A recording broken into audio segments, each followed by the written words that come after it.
Episode के start में हमें बेबी गाबीमारू को दिखाया जाता है, जो कि बता रहा होता है कि उसका जो चीफ था वो काफी पावरफुल था, इसलिए उसके ऊपर काफी सारे अटैक हुए, जिस अटैक के चलते ही उसका काफी खून बह गया और उसकी अतड़ियां भी बाहर आ गई। वहीं एक शॉट उसके सर के आर पार हो गया, पर वहीं इतने क्रिटिकल अटैक के बावजूद भी उसे कुछ भी नहीं हुआ और वो सही सलामत था। और ये सब पॉसिबल हो पाया एलेक्सायर ऑफ लाइफ यानी कि अमृत की वजह से, और ये चीज उसने पैराडाइज आइलैंड से ही ढूंढी हुई थी। इसके बाद हमें पैराडाइज आइलैंड में प्रेजेंट टाइम के गाबीमारू को दिखाया जाता है, जो कि पैराडाइज को देखकर काफी खुश होता है। और वहीं जब वो सागरी की तरफ देखता है तो उसको देखकर उसे समझ में आता है कि सागरी को नहीं उम्मीद थी कि ये जगह सही सलामत होगी, इसलिए यहाँ पर गाबीमारू उसे बता रहा होता है कि जैसे कि ये पैराडाइज आइलैंड एक असली जगह है, वैसे ही एलेक्सायर ऑफ लाइफ भी एक असली चीज है जो कि उन्हें जरूर मिलेगी, पर उसे श्योर नहीं है कि वो चीज उसे इस पैराडाइज आइलैंड में मिलेगी या नहीं। जिसके चलते ही वो लोग आगे बढ़ गए होते हैं और आगे जाकर सागरी वहाँ की हरियाली देखकर काफी इम्प्रेस होती है, इसलिए वो गाबीमारू को कह रही होती है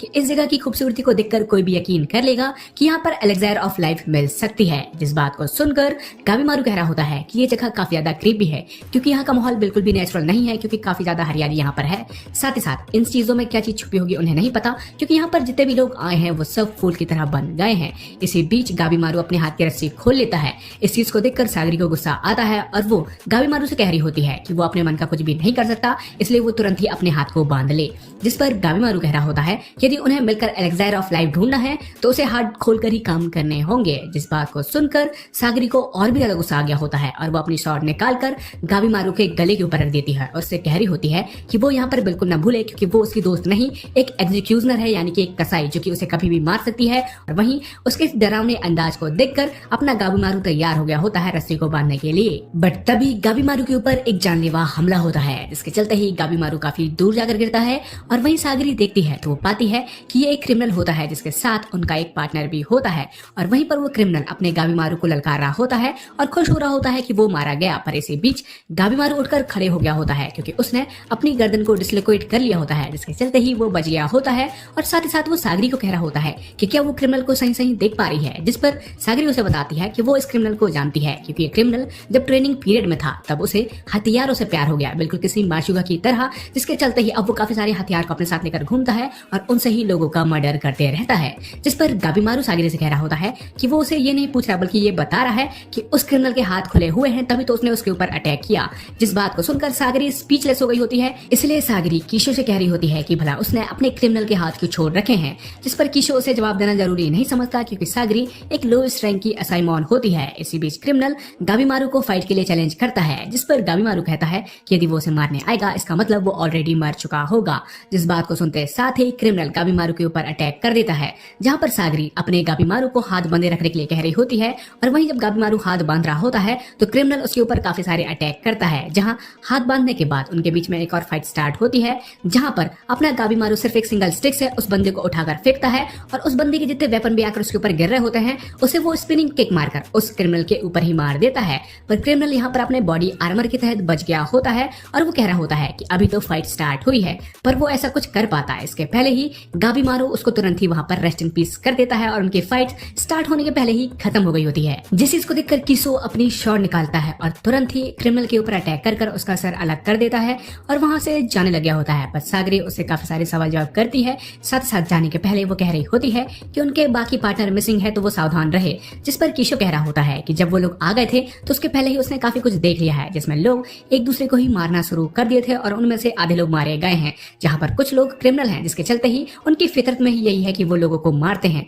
पर वहीं पर उनके जैसे असाइमॉन उनके पास एक अलग ही टारगेट है, क्योंकि यहाँ पर उन्हें एक उड़ती उड़ती खबर ये मिली है कि इस मिशन में जो भी असाइमॉन जिंदा बचकर आएगा उसे उनके क्लैन का लीडर बना दिया जाएगा। और यह चीज काफी असाइमॉन को उनके काम से भटका रही है और इसके चलते ही उसने भी अपनी क्रिमिनल को मौका दिया था, पर वो अब मारा गया है। इसके चलते ही वो नहीं चाहता कि यहाँ पर सागरी को कुछ हो, इसलिए वो सागरी को वार्न करता है और वहां से चले गया होता है, जिससे सागरी को समझ में आता है कि भले यहाँ पर वो गाबीमारू के ऊपर कितने ही ट्रस्ट करके क्यों ना चले, पर असल में गाबीमारू एक क्रिमिनल ही है। इसके बाद वो लोग आगे बढ़ पाते, इसके पहले ही गाबीमारू एक शॉट से यहाँ पर सागरी के ऊपर अटैक कर देता है, जिससे सागरी को समझ में आता है कि अब तक वो गाबीमारू के साथ जरूर थी, पर वो गाबीमारू को समझ ही नहीं पाई कि उसका असली नेचर क्या है, कि कहीं पर वो एक क्रिमिनल लग रहा होता है और कहीं पर वो एक मासूम लग रहा होता है। इसके चलते ही यहाँ पर वो अपने गाबीमारू से पूछ रही होती है कि भला उसने ऐसा क्यों किया, जिस पर गाबीमारू कह रहा होता है कि वो उसे यहाँ पर एक पेनफुल डेथ न देकर आराम से उसे मारना चाहता था, ताकि वो इन सारी झंझट से बाहर हो जाए। जिस चीज के चलते ही उन दोनों के बीच में शॉर्ट फाइट स्टार्ट हो गई होती है, जहाँ पर दोनों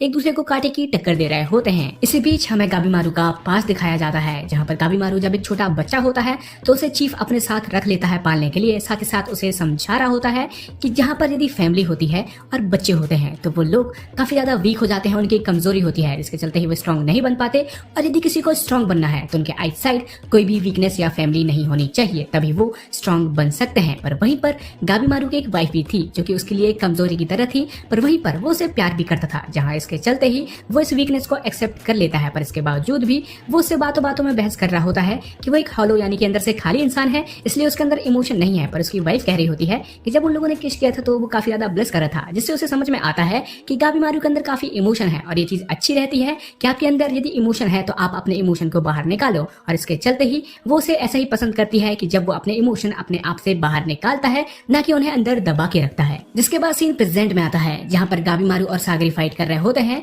जहाँ पर सागरी को समझ में आ रहा होता है कि यहाँ पर वो भले ही फाइट करने की कोशिश कर रही है, पर यहाँ पर वो खुद को रोक रही होती है गाबीमारू को मारने के लिए, क्योंकि उसे समझ में आता है कि जब उसने अपनी ब्लेड में देखा था तो उसे समझ में आया कि गाबीमारू और सागरी दोनों ही एक ही तरीके के इंसान है। वहीं अदर साइड गाबीमारू भी अपनी कड़ी फाइट कर रहा होता है, पर वहीं पर जैसे ही उसे मौका मिलता है सागरी को मारने का तो वो उसे नहीं मारता बल्कि रुक गया होता है। और उसे समझ में आता है कि यहाँ पर वो काफी ज्यादा वीक हो रहा है, क्योंकि उसके इमोशन बाहर आ रहे हैं और उसे रोक रहे हैं कि वो सागरी को ना मारे। पर इसके बावजूद भी उनके बीच में फाइट चलते रहती है, जहाँ फाइट के दौरान सागरी कह देती है कि यहाँ पर भला वो एक हॉलो मैन है, तो यहाँ पर वो ऐसा प्रिटेंड न करे कि वो किसी को मार नहीं सकता। ये बात सुनकर उसे काफी ज्यादा गुस्सा आ गया होता है, और तभी वो एक ही झटके में सागरी के ब्लेड के 2 टुकड़े कर देता है। पर वहीं पर सागरी अपने ब्लेड के हैंडल से खुद को बचाती है, पर इसके बावजूद भी अपना गाबीमारू काफी गुस्से में रहता है, इसलिए वो सागरी को हरा देता है और उसे कह रहा होता है कि उसने सही कहा कि वो गाबीमारू दा हॉलो है और उसके अंदर कोई भी इमोशन नहीं है। ये बोलकर वो सागरी को मारने वाला रहता है, और वहीं अब अपने गाबीमारू के ऊपर उसके चीफ की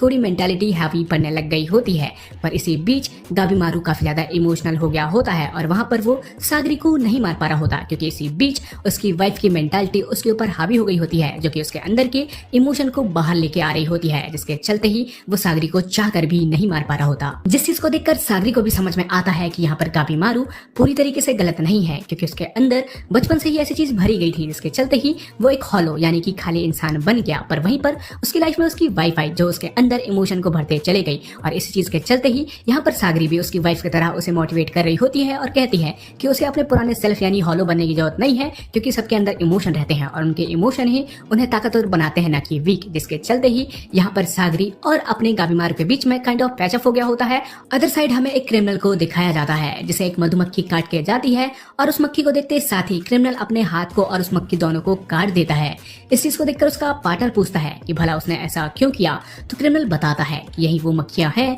जिसकी वजह से लोग फूल में तब्दील हो गए होते हैं। पर इसी बीच वहां पर काफी सारे क्रिएचर और मक्खियां उड़ने स्टार्ट हो गई होती है, जिनसे वो लोग फाइट करने के लिए एक्साइटेड रहते हैं। पर इसी बीच वहां पर एक काफी बड़ा क्रिएचर आता है, जिसे देखकर उनके पसीने छूट गए होते हैं। अदर साइड हमें सागरी और गाबीमारू को दिखाया जाता है, जिनके सामने भी काफी वियर्ड से क्रिएचर आकर खड़े हो गए होते हैं। तो गाबीमारू सागरी को पीछे हटने के लिए कहता है और खुद उस क्रिएचर से फाइट करने के लिए बढ़ गया होता है, जिसके साथ ही यहीं पर एपिसोड का एंड